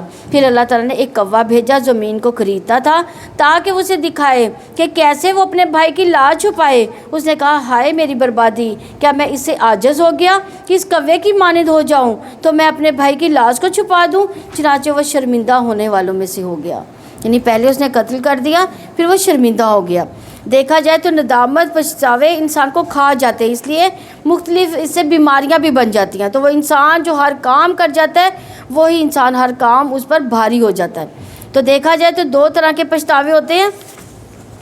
ایک وہ جو ہم کام کرنا چاہتے ہیں لیکن کر نہیں پاتے، اور دوسرا جو کرنا نہیں چاہیے تھا لیکن کر جاتے ہیں ہم لوگ۔ تو وہ کام جو کرنے تھے لیکن انہوں نے نہیں کیے، اور پھر ہمیں کیا کرنا چاہیے اس بارے میں کہ پچھتاؤں سے ہمیں نکل جانا چاہیے، یعنی اگر گناہ سرزد ہو گیا تو اس گناہ کو لے کر پچھتاتے نہیں رہنا چاہیے۔ کیا کرنا چاہیے؟ اللہ تعالیٰ سے دعا کریں، اللہ تعالیٰ سے یعنی معافی مانگ لیں، توبہ استغفار کریں، تو نئے سرے سے اپنی زندگی بسر کریں۔ اسی وجہ سے ہم نے بنی اسرائیل پہ لکھ دیا کہ یقیناً جس شخص نے کسی جان کو بغیر کسی جان کے بدلے قتل کیا یا زمین میں فساد کے بغیر قتل کیا تو گویا اسے تمام انسانوں کو قتل کر دیا، اور جس نے کسی ایک جان کو قتل کیا تو گویا اسے تمام انسانوں کو زندہ کیا، اور بلا شبہ اور جس نے کسی ایک جان کو زندہ کیا تو گویا اسے تمام انسانوں کو زندہ کیا، اور بلا شبہ یقیناً اس کے پاس ہمارے رسول واضح دلائل لائے تھے۔ پھر بے شک اس کے بعد بھی ان میں سے اکثر لوگ زمین میں یقیناً حد سے بڑھنے والے ہیں۔ یقیناً ان لوگوں کی جزا جو اللہ تعالیٰ اور اس کے رسول سے جنگ کرتے ہیں اور زمین میں فساد پھیلانے کی کوشش کرتے ہیں، یہی ہے کہ وہ قتل کر دیے جائیں یا سولی چڑھا دیے جائیں یا ان کے ہاتھ اور پاؤں مخالف سمت سے بری طرح کاٹ دیے جائیں، یا انہیں زمین سے باہر نکال دیا جائے، جو ان کے لیے دنیا میں رسوائی ہے اور آخرت میں ان کے لیے بہت بڑا عذاب ہے، سوائے ان لوگوں کے جنہوں نے اس سے پہلے توبہ کی کہ تم پر قابو پاؤ۔ تو جان لو یقیناً اللہ تعالیٰ بے حد بخشنے والا نہایت رحم والا ہے۔ اے لوگوں جو ایمان لائے ہو، اللہ تعالیٰ سے ڈر جاؤ اور اس کی طرف قرب تلاش کرو، اس کی راہ میں جہاد کرو تاکہ تم کامیاب ہو جاؤ۔ یعنی یہاں اللہ تعالیٰ کے قریب ہونے کے بہانے تلاش کرو، ذریعے تلاش کرو، سے مراد ہے کہ نیکی کے کام، نیکیوں میں سب سے آگے، نیکیوں کی کثرت اللہ تعالیٰ کا قرب حاصل کرنے کا ذریعہ بن جائے۔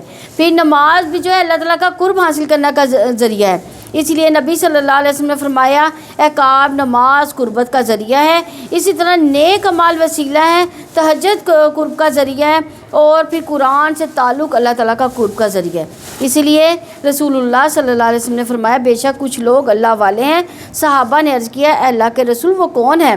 آپ نے فرمایا قرآن والے، اہل اللہ اور اس کے خاص لوگ۔ رات کے آخری حصہ میں بندہ اپنے رب کے بہت قریب ہوتا ہے۔ وہ کون سا وقت ہوتا ہے؟ تہجد کا وقت ہوتا ہے۔ اگر تم اس وقت اللہ کا ذکر کرنے والوں میں سے ہو سکو تو ایسا کر لیا کرو۔ یقیناً جن لوگوں نے کفر کیا، اگر واقعتاً ان کے پاس وہ سب کچھ ہو جو زمین میں ہے اور اتنا ہی اور بھی اس کے ساتھ ہوتا کہ وہ اس کو قیامت کے دن کے عذاب سے فدیہ میں دے دیں تو ان سے وہ قبول نہیں کیا جائے گا اور ان کے لیے دردناک عذاب ہے۔ اور وہ ارادہ کریں گے کہ آگ سے نکل جائیں، حالانکہ وہ اس سے ہرگز نکلنے والے نہیں ہوں گے اور ان کے لیے ہمیشہ رہنے والا عذاب ہے۔ اور چوری کرنے والا مرد، چوری کرنے والی عورت، سو تم دونوں ہاتھ کاٹ دو، یہ اس کا بدلہ ہے جو ان دونوں نے کمایا۔ اللہ تعالیٰ کی طرف سے عبرت ہے اور اللہ تعالیٰ سب پر غالب کمال حکمت والا ہے۔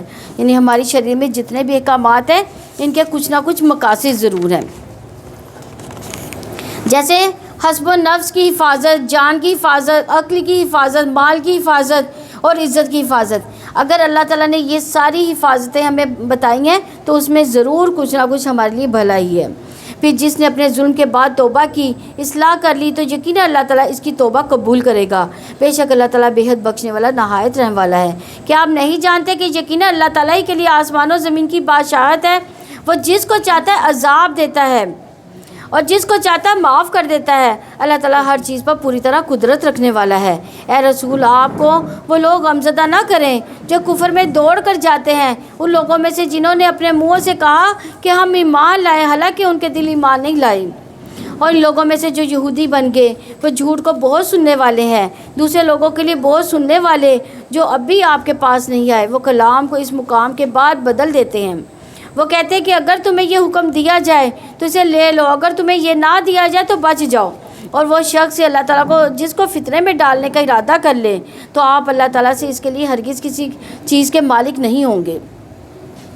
یہ وہ لوگ ہیں کہ اللہ تعالیٰ نے ارادہ نہیں کیا کہ ان کے دلوں کو پاک کرے، ان کے لیے دنیا میں رسوائی اور آخرت میں ان کے لیے بہت بڑا عذاب ہے۔ جھوٹ کو بہت سننے والے ہیں، حرام کو بہت کھانے والے ہیں، چنانچہ اگر وہ آپ کے پاس آئیں تو آپ ان کے درمیان فیصلہ کر دیں یا ان سے اعراض کر لیں، اور اگر آپ ان سے اعراض کریں تو وہ آپ کو کچھ بھی نقصان نہ پہنچا سکیں گے، اور اگر آپ فیصلہ کریں تو ان کے درمیان انصاف کے ساتھ فیصلہ کریں، یقیناً اللہ تعالیٰ انصاف کرنے والوں کو پسند کرتا ہے۔ یعنی نبی صلی اللہ علیہ وسلم نے اس کے بارے میں فرمایا کہ اے کعب بن عجرہ، بے شک وہ گوشت اور خون جنت میں داخل نہیں ہوگا جو حرام اور رشوت خوری پر پلا بڑھا ہو، وہ جہنم کا مستحق ہے۔ تو اس لیے پھر ہمیں کیا کرنا چاہیے؟ کھانے میں ہمیشہ حلال رزق کو ہی اپنانا چاہیے۔ تو حرام کھانے والے پر جنت حرام ہے۔ اور وہ آپ کے کیسے منصف بنیں گے؟ چنانچہ ان کے پاس تورات ہے جس میں اللہ تعالیٰ کا حکم ہے، پھر اس کے بعد بھی وہ منہ موڑ رہے ہیں اور وہ لوگ مومن نہیں۔ یقیناً ہم نے تورات نازل کی جس میں ہدایت اور روشنی تھی، اسی کے مطابق اللہ تعالیٰ کے فرما بردار انبیاء، اللہ والے، علماء ان لوگوں کے لیے فیصلہ کرتے تھے جو یہودی بنے، اس لیے کہ انہیں کتاب اللہ کا محافظ بنایا گیا تھا اور وہ اس پر گواہ بھی تھے۔ چنانچہ تم لوگوں سے نہ ڈرو اور مجھ سے ڈرو اور میری آیات کے بدلے تھوڑی قیمت نہ لو۔ تھوڑی قیمت سے مراد یہاں دنیا کا فائدہ حاصل نہ کرو، اور جو اس کے مطابق فیصلہ نہ کریں جو اللہ تعالیٰ نے نازل کیا تو وہی کافر ہیں۔ اور ہم نے اس کتاب میں ان پر لکھ دیا تھا کہ بلا شبہ جان کے بدلے جان، اور آنکھ کے بدلے آنکھ، کان کے بدلے کان، اور ناک کے بدلے ناک، اور کان کے بدلے کان، دانت کے بدلے دانت، زخموں کا بھی برابر کا بدلہ ہے۔ پھر جس نے اس کی ساز کو صدقہ کر دیا تو وہ اس کے لیے کفارہ ہے، یعنی صدقے سے مراد کہ معاف کر دیا۔ اور جو اس کے مطابق فیصلہ نہ کرے جو اللہ تعالیٰ نے نازل کیا تو وہی لوگ ظالم ہیں۔ دیکھنے میں تو یہ لگتا ہے نا کہ یہ جو ظلم ہے، اگر ایک نے ایک کا کان کاٹ لیا تو اس کے بدلے دوسرے کا کان کیوں کاٹا جائے؟ لیکن یہ انسانیت کی بقا ہے۔ اگر ایک کو عبرتناک سزا دی جائے گی تو اس سے کیا ہوگا؟ پورا معاشرہ ہی سلجھ جائے گا۔ انس بن مالک رضی اللہ عنہ کہتے ہیں میں نے دیکھا کہ نبی صلی اللہ علیہ وسلم کے پاس جب بھی کوئی مقدمہ لایا جاتا جس میں قصاص ہوتا تو آپ اس معاملے میں معاف کرنے کا حکم زیادہ دیتے تھے، یعنی یہ معاف کر دینا افضل ہے، لیکن اگر بدلہ لے لیا جائے تو اس میں بھی گناہ نہیں، لیکن اتنا ہی بدلہ لیا جائے گا جتنا کہ ظلم کیا گیا۔ اور ہم نے اس کے پیچھے ان کے قدموں کے نشانوں پر عیسیٰ ابن مریم کو بھیجا جو اس سے پہلے تورات کی تصدیق کرنے والا تھا، اور ہم نے اس کو انجیل عطا کی جس میں ہدایت اور روشنی تھی، اور جو اپنے سے پہلے تورات کی تصدیق کرنے والی تھی اور متقی لوگوں کے لیے ہدایت و نصیحت تھی۔ یعنی تورات کس کی تصدیق کر رہا تھا؟ انجیل اور تورات ایک دوسرے کی تصدیق کر رہے تھے، اور قرآن ان دونوں کی تصدیق کر رہا تھا، اور لازم ہے کہ اہل انجیل اس کے مطابق فیصلہ کریں جو اللہ تعالیٰ نے اس میں نازل کیا، اور جس کے مطابق فیصلہ نہ کریں جو اللہ تعالیٰ نے نازل کیا ہے تو وہی لوگ فاسق ہیں۔ یہ لیے اللہ تعالیٰ کی کتاب کے مطابق فیصلہ نہ کرنا کیا ہے؟ کفر ہے، فسق ہے، نافرمانی ہے۔ اسی لیے رسول اللہ صلی اللہ علیہ وسلم نے فرمایا جو لوگ کتاب اللہ کے مخالف فیصلہ کرتے ہیں ان میں فکر و فاقہ پھیل جاتا، اور جس قوم کے امام کتاب اللہ کے مطابق فیصلہ نہ کریں وہ آپس میں لڑتے ہی رہیں گے۔ تو آج آپ دیکھیں کہ ہمارے کیا امام آپس میں لڑتے نہیں رہتے، قاضی وغیرہ، کیونکہ کتاب اللہ کے مطابق ہمارے ملک میں فیصلے ہی نہیں ہوتے۔ اور ہم نے آپ کی طرف یہ کتاب حق کے ساتھ نازل کی جو تصدیق کرنے والی ہے اس کے لیے جو کتاب میں سے اس سے پہلے ہے، اور اس میں نگہبان ہے، چنانچہ آپ ان کے درمیان کے مطابق فیصلہ کریں جو اللہ تعالیٰ نے نازل کیا ہے، اور جو حق آپ کے پاس آیا ہے اسے چھوڑ کر اس کی خواہشات کا پیچھا نہ کریں۔ تم میں سے ہر ایک کے لیے ہم نے ایک راستہ، ایک طریقہ مقرر کر دیا، اور اگر اللہ تعالیٰ چاہتا تو ضرور وہ تمہیں ایک ہی امت بنا دیتا، لیکن وہ چاہتا ہے کہ اس میں تمہاری آزمائش کرے جو اس نے تمہیں عطا کیا، چنانچہ تم بھلائیوں میں سبقت لے جاؤ۔ تم سب کو اللہ تعالیٰ کی طرف پلٹ کر جانا ہے، پھر وہ تمہیں اس چیز کے متعلق بتائے گا جس میں تم اختلاف کیا کرتے تھے۔ یعنی اس سے یہ کیا پتہ چلتا ہے کہ گناہ مصیبت میں ڈالنے کا سبب بنتے ہیں۔ تو اللہ کا شکوہ ہے کہ اکثر لوگ نافرمان ہیں۔ اتنی نعمتیں اللہ تعالیٰ نے بندوں کو دیا لیکن بندے اللہ تعالیٰ کی فرما برداری پر راضی نہیں ہیں، اور یہ کہ آپ ان کے درمیان اس کے مطابق فیصلہ کریں جو اللہ تعالیٰ نے نازل کیا، ان کی خواہشات کا پیچھا نہ کریں اور آپ ان سے بچ کر رہیں، کہیں آپ کو اس میں بعض کے متعلق فتنے میں نہ ڈال دیں۔ اور جو اللہ تعالیٰ نے آپ کی طرف نازل کیا ہے اگر وہ منہ موڑ لے تو جان لو کہ یقیناً اللہ تعالیٰ ارادہ رکھتا ہے کہ ان کے بعض گناہوں کی وجہ سے انہیں مصیبت میں مبتلا کر دیا جائے، اور بلا شبہ انسانوں میں سے اکثر یقیناً نافرمان ہیں۔ تو کیا وہ جاہلیت کا فیصلہ چاہتے ہیں؟ اور کون اللہ تعالیٰ سے فیصلہ کرنے میں بہتر ہے؟ ان لوگوں کے لیے جو یقین رکھتے ہیں، یعنی جاہلیت کا طریقہ کیا ہے؟ اللہ تعالیٰ کے نزدیک ناپسندیدہ کام ہے۔ جو کلچر، جو طور طریقے دور جاہلیت میں راج تھے، ان کو دین بنا لیتا اور اس سے متاثر ہونا، ان کی پیروی کرنا، یہ اللہ تعالیٰ کے نزدیک پسندیدہ نہیں ہے۔ اے لوگوں جو ایمان لائے ہو، یہودیوں اور عیسائیوں کو دوست نہ بناؤ، وہ ایک دوسرے کے دوست ہیں، اور تم میں سے جو انہیں دوست بنائے گا تو یقیناً وہ انہی میں سے ہے۔ بلا شبہ اللہ تعالیٰ ظالم لوگوں کو ہدایت نہیں دیتا۔ یعنی اہل کتاب سے عام دنیاوی معاملات کرنا تو منع نہیں ہے، یہاں تک کہ شادی کی بھی اجازت ہے، لیکن انہیں اپنے دلی دوست بنانا جس سے مسلمانوں کو نقصان پہنچے، ویسی دوستی کرنا منع ہے۔ چنانچہ آپ دیکھیں کہ جن لوگوں کے دلوں میں بیماری ہے وہ ان میں دوڑ کر جاتے ہیں، وہ کہتے ہیں ہم ڈرتے ہیں کہ مصیبت کا چکر ہمیں نہ پہنچ جائے، پھر ہو سکتا ہے کہ اللہ تعالیٰ فتح کو لے آئے یا اپنی جناب سے کوئی معاملہ لے آئے، تو وہ ان باتوں پر نادم ہو جو انہوں نے اپنے دلوں میں چھپا رکھی تھی۔ اور وہ لوگ جو ایمان لائے کہیں گے کہ کیا یہ وہی لوگ ہیں جنہوں نے اللہ تعالیٰ کے نام کی پکی قسمیں کھائی کہ بلا شبہ یقیناً وہ تمہارے ساتھ ہیں، ان کے سارے اعمال ضائع ہو گئے، چنانچہ وہ خسارہ اٹھانے والے ہو گئے۔ اے لوگوں جو ایمان لائے ہو، تم میں سے جو بھی اپنے دین سے پھر جائے گا تو اللہ تعالیٰ جلدی ایسے لوگوں کو لے آئے گا جن سے وہ محبت کرے گا، اور وہ اس سے وہ محبت کریں گے۔ وہ مومنوں پر بہت نرم اور کافروں پر بہت سخت ہوں گے۔ وہ اللہ تعالیٰ کی راہ میں جہاد کریں گے اور کسی ملامت گر کی ملامت سے نہ ڈریں گے۔ یہ اللہ تعالیٰ کا فضل ہے، وہ جسے چاہتا ہے عطا کرتا ہے، اور اللہ تعالیٰ بڑی وسعت والا، سب کچھ جاننے والا ہے۔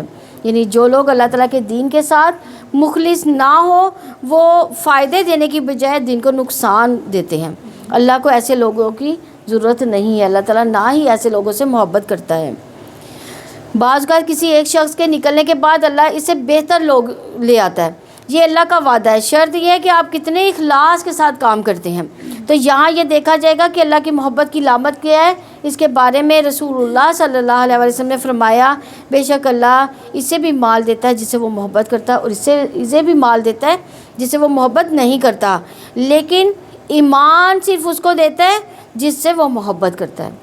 پس جب اللہ کے کسی بندے سے محبت وہ کرتا ہے تو اسے ایمان عطا کر دیتا ہے۔ دنیا کا مال اللہ تعالیٰ کی محبت کا کرائٹیریا نہیں ہے، بلکہ یہ ہے کہ بندے کو نیکی کا کتنا شوق ہے۔ ہو سکتا ہے کسی کے پاس مال نہ ہو لیکن وہ بھلائی کے کام میں دوڑ دھوپ کر رہا ہو، تو یہ کیا ہے؟ یہ کس چیز کی علامت ہوئی؟ پھر اللہ کی محبت کی علامت۔ یعنی اللہ تعالیٰ جس سے محبت کرتا ہے اس کو کیا کہتا ہے؟ دیتا ہے ایمان دیتا ہے، مال نہیں دیتا۔ یقیناً تمہارے دوست اللہ تعالیٰ اس کا رسول ایمان والے ہی ہیں جو نماز قائم کرتے، زکوٰۃ ادا کرتے ہیں، وہ رکوع کرنے والے ہیں۔ یعنی یہاں ایمان والے کون ہوئے؟ جن کے اندر یہ تین صفات ہیں، نماز قائم کرنا، زکوٰۃ ادا کرنا، رکوع کرنے والے۔ اور جو اللہ تعالیٰ کو، اس کے رسول کو، ایمان والوں کو دوست بنائے گا تو یقیناً اللہ تعالیٰ کی جماعت ہی غالب آنے والی ہے۔ اے لوگوں جو ایمان لائے ہو، کافروں کو اور ان لوگوں کو جنہیں تم سے پہلے کتاب دی گئی اپنا دوست نہ بناؤ، انہوں نے تمہارے دین کو مذاق اور کھیل بنا رکھا ہے، اور تم اللہ تعالیٰ سے ڈرو اگر تم مومن ہو۔ یعنی ایسے لوگوں سے بھی دلی دوستی نہ کرو جو دین کا مذاق اڑاتے ہیں۔ اور جب تم نماز کے لیے اذان دیتے ہو تو یہ اسے مذاق اور کھیل بنا لیتے ہیں۔ یہ اس وجہ سے ہے کہ بلا شبہ وہ ایسے لوگ ہیں جو سمجھتے نہیں۔ یعنی دین کے شعار کا مذاق اڑانا اصل میں ناسمجھی کی علامت ہے۔ اذان کو خاموشی سے سننا چاہیے۔ رسول اللہ صلی اللہ علیہ وسلم نے فرمایا، جب تم اذان سنو تو وہی کلمات کہو جو اذان میں مؤذن کہتا ہے، اور پھر اذان کے بعد کیا کرنا چاہیے؟ دعا پڑھنی چاہیے، جس کے بارے میں عبداللہ بن عمر رضی اللہ عنہ کہتے ہیں کہ انہوں نے نبی صلی اللہ علیہ وسلم کو بیان کرتے ہوئے سنا، جب تم مؤذن کو سنو تو اسی طرح کہو جیسے وہ کہتا ہے، پھر مجھ پر درود پڑھو۔ تحقیق جس نے مجھ پر ایک بار درود پڑھا اللہ اس پر 10 رحمتیں نازل کرتا ہے۔ پھر میرے لیے اللہ سے وسیلہ طلب کرو، وآت محمد الوسیلۃ الوسیلہ۔ بلا شبہ یہ وسیلہ جنت میں ایک منزل کا نام ہے جو اللہ تعالیٰ کے کسی بندے کو ملے گی، اور مجھے امید ہے کہ وہ میں ہی ہوں گا۔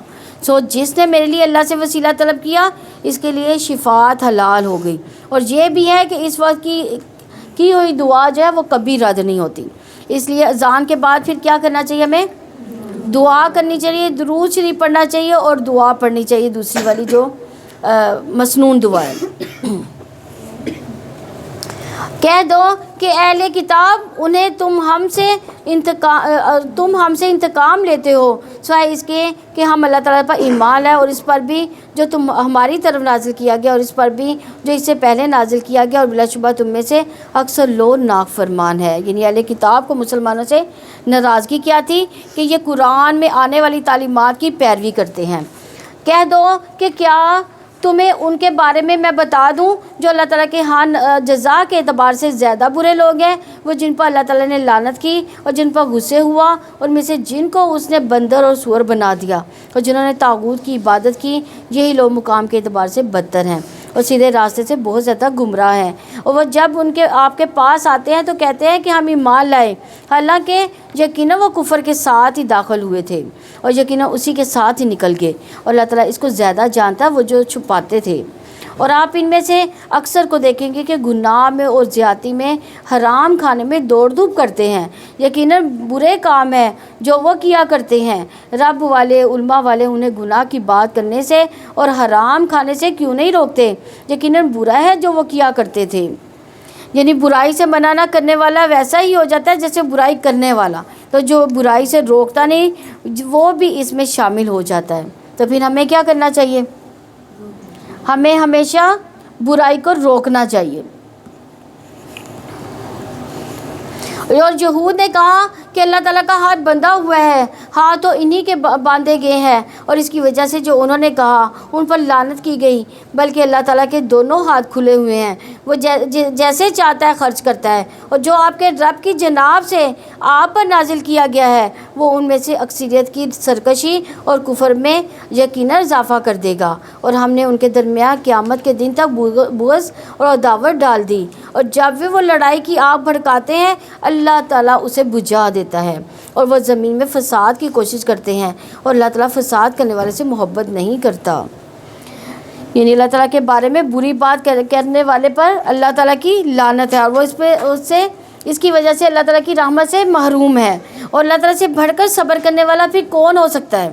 اسی لیے رسول اللہ صلی اللہ علیہ وسلم نے فرمایا، تکلیف دہ باعث ان کو اللہ تعالیٰ سے صبر کرنے والا کوئی نہیں۔ لوگ اس کا بیٹا ہونے کا دعویٰ کرتے ہیں، اس کا ہمسفر بنا دیتے ہیں، اور پھر بھی وہ انہیں عافیت دیتا رہتا ہے۔ یعنی اللہ تعالیٰ کے نام کا بیٹا بنا دیا گیا، اللہ تعالیٰ کا ہمسفر بنا دیا گیا، تو پھر بھی اللہ تعالیٰ کیا کرتا ہے؟ اس کو عافیت میں رکھتا ہے، ان کی حفاظت کرتا ہے، ان کو رزق دیتا ہے، انہیں کئی نعمتیں عطا کرتا ہے۔ اگر دیکھا جائے تو ہم نے کسی کو کچھ نہ بھی دیا ہو اور وہ ہمارے بارے میں کچھ برا کہے تو ہم صبر نہیں کر سکتے، اور اللہ سب کچھ دے رہا ہے پھر بھی اس پر باتیں بنا رہے ہیں وہ۔ یعنی کنہوں نے اللہ کا بیٹا بنایا تھا؟ عیسائیوں نے، یہودیوں نے حضرت عزیر علیہ السلام کو، اور عیسائیوں نے حضرت عیسیٰ علیہ السلام کو، لیکن اللہ تعالیٰ کیا ان پر اپنے انعامات نہیں دے رہا؟ ان کو کھانا فراہم نہیں کر رہا، ان کے عیاشیوں کے لیے ہر چیز ان کو پرووائڈ نہیں کر رہا؟ دنیا کی کر رہا ہے نا؟ تو یہ اللہ تعالیٰ کا ان پر صبر ہے۔ اور اگر واقعتاً اہل کتاب ایمان لاتے، اللہ تعالیٰ سے ڈرتے، تو ہم ضرور ان کی برائیاں ان سے دور کر دیتے، انہیں ضرور نعمت کی جنتوں میں داخل کرتے۔ دیکھیں اگر اس کے باوجود اللہ تعالیٰ ان پر کتنے انعامات کر رہا ہے، لیکن پھر بھی اللہ تعالیٰ کیا فرما رہے ہیں کہ اگر وہ اہل کتاب جو ہے نبی صلی اللہ علیہ وسلم کو مان لیتے، آخری کتاب کو مان لیتے، تو اللہ تعالیٰ اور بھی ان کو انعامات دیتا۔ اور اگر واقعتاً وہ تورات اور انجیل کو قائم کرتے اور جو اس کے رب کی جناب سے ان پر نازل کیا گیا، تو وہ اپنے اوپر سے بھی اور اپنے قدموں کے نیچے سے بھی رزق کھاتے۔ ان میں سے ایک گروہ درمیانی روش پر ہے، ان میں سے زیادہ تر لوگ بہت ہی برا عمل کر رہے ہیں۔ اے رسول، جو کچھ آپ پر آپ کے رب کی جانب سے نازل کیا گیا اسے پہنچا دو، اور اگر آپ نے ایسا نہ کیا تو آپ نے اس کے پیغام کو نہیں پہنچایا، اور اللہ تعالیٰ آپ کو لوگوں سے بچا لے گا۔ بے شک اللہ تعالیٰ کافی لوگوں کو ہدایت نہیں دیتا۔ آپ کہہ دیں اہل کتاب، تم کسی چیز پر نہیں یہاں تک کہ تم تورات اور انجیل کو قائم کرو، اور اس کو جو تمہاری جانب تمہارے رب کی جانب سے نازل کیا گیا، اور وہ ضرور ان میں سے بہت سے لوگوں کی سرکشی اور کفر کو بڑھا دے گا جو آپ کے رب کی جناب سے آپ پر نازل کیا گیا، چنانچہ آپ کافی لوگوں پر غم نہ کریں۔ یقیناً جو لوگ ایمان لائے، جو یہودی بن گئے، صابی، عیسائی، جو شخص بھی ان میں سے اللہ تعالیٰ پر اور آخرت کے ایمان لائے گا، نیک عمل کرے گا، تو ان پر نہ خوف ہے نہ ہی وہ غمگین ہوں گے۔ بلا شبہ یقیناً ہم نے بنی اسرائیل سے پختہ عہد لیا تھا، ان کی جانب بہت سے رسول بھیجے تھے۔ جب بھی کوئی رسول ان کے پاس وہ چیز لے کر آیا جو ان کے دل نہیں چاہتے تھے، تو ایک گروہ کو انہوں نے جھٹلایا اور ایک گروہ کو وہ قتل کر رہے تھے۔ انہوں نے یہ سمجھ لیا تھا کہ کوئی فتنہ نہ ہوگا، تو وہ لوگ اندھے ہو گئے، بہرے ہو گئے۔ پھر اللہ تعالیٰ ان پر مہربان ہوا، پھر ان میں سے بہت سے اندھے ہو گئے، بہرے ہو گئے، اور اللہ تعالیٰ وہ سب کچھ دیکھنے والا ہے جو وہ عمل کرتے ہیں۔ بلا شبہ ان لوگوں نے یقیناً کفر کیا جنہوں نے کہا کہ یقیناً مسیح ابن مریم میں اللہ تعالیٰ ہے، حالانکہ مسیح نے کہا تھا کہ اے بنی اسرائیل، اللہ تعالیٰ کی عبادت کرو جو میرا رب بھی ہے، تمہارا رب بھی ہے، اور یقیناً جس نے اللہ تعالیٰ کے ساتھ شرک کیا تو یقیناً اس پر اللہ تعالیٰ نے جنت حرام کر دی۔ یہ کس نے کہا تھا؟ حضرت عیسیٰ علیہ السلام نے۔ اور اس کا ٹھکانہ آگ ہے اور ظالموں کا کوئی مددگار نہیں۔ حضرت عیسیٰ علیہ السلام نے کیا کہا تھا؟ کہ ایک اللہ تعالیٰ کی عبادت کرو جو میرا رب بھی ہے، تمہارا رب بھی ہے۔ لیکن انہوں نے کیا کیا؟ نافرمانی کی، اور کیا کہا؟ حضرت عیسیٰ علیہ السلام کو اللہ کا بیٹا بنا دیا۔ بلا شبہ یقیناً لوگوں نے کفر کیا جنہوں نے کہا کہ اللہ تعالیٰ تین میں سے تیسرا ہے، حالانکہ اس ایک ہی معبود کے سوا کوئی معبود نہیں۔ اور اگر وہ اس بات سے باز نہ آئے جو وہ کہتے ہیں، تو ان لوگوں میں سے جنہوں نے کفر کیا ہے انہیں ضرور بر ضرور دردناک عذاب پہنچے گا۔ کون سی بات سے باز نہ آئے؟ اللہ تعالیٰ کا بیٹا بنانے سے۔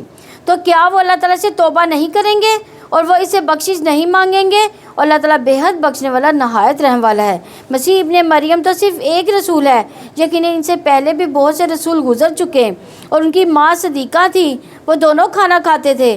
آپ دیکھیں ہم کیسے ان کے لیے نشانیاں کھول کر بیان کر رہے ہیں، پھر آپ دیکھیں کہ وہ کدھر سے پھرائے جا رہے ہیں۔ یعنی اس آیت میں ایک عورت کی خاص خوبی بیان کی گئی ہے۔ وہ کون سی خوبی ہے؟ صدیقہ ہے، یعنی بہت زیادہ سچ بولنے والی تھی۔ کون تھی؟ حضرت مریم علیہ السلام سچائی کی تلاش میں رہنے والی تھی، سچائی سے محبت کرنے والی تھی۔ اس کے علاوہ ایک اور قول یہ بھی ہے کہ انہیں صدیقہ اس لیے کہا جاتا ہے کیونکہ وہ اللہ تعالیٰ کی آیات کی تصدیق کرتی تھی۔ قرآن میں ان کا وصف آتا ہے جو سورہ تحریم میں ہے، اور مریم اس نے اپنے رب کی باتوں اور اس کی کتابوں کی تصدیق کی عبادت گزاروں میں سے تھی۔ اس لیے نبی کریم صلی اللہ علیہ وسلم نے فرمایا، مردوں میں بہت سے کامل ہوئے ہیں اور عورتوں میں سے کوئی کمال کو نہ پہنچی سوائے مریم بنت عمران کے اور فرعون کی بیوی آسیہ۔ یعنی یہ سچی خواتین ہیں جنہیں دین کی سمجھ آ گئی تھی، کیونکہ انہوں نے ایمان کی حلاوت پا لی تھی۔ اس لیے حضرت آسیہ کی کیا دعا تھی؟ رب ابنی لی عندک بیتا فی الجنہ۔ ہمیں بھی اللہ تعالیٰ سے اچھی دعائیں اور خیر و بھلائی کی راستوں کی دعائیں مانگنی چاہیے۔ اس لیے سب سے نفع مند دعا کیا ہے جو ہم 5 وقت پڑھتے ہیں؟ ایاک نعبد و ایاک نستعین۔ یہ سب سے نفع مند دعا ہے۔